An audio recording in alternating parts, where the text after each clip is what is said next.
मुँह लटकौले बार दुल्हा के भाई, खाए खातिर मिलत नइखे कवनो मिठाई। तो हंसतिया फंसिए भांस लागतिया, गावतिया गीतिया बेआस लागतिया। टिक दिका मरवे में एकर के संगे संगे भौजी से सलिए झकास लागतिया। तो टिक दिका मरवे में एकर के संगे संगे भौजी से सलिए झकास लागतिया।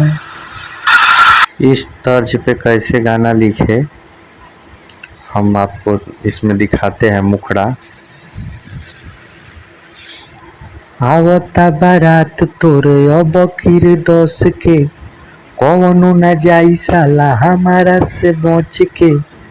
रे ना मनबे तो आवता बारात तोरे अब खीर 10 के, कौनो न जाई साला हमारा से बच के। तो जेल हो या फांसी मन करिए ना उदासी, तो के दुल्हन बना के लेके जाइब अपना साथ में। कौनो ना आई साला हमारा साथ में, तो के दुल्हन बना के लेके जाइब अपना साथ में।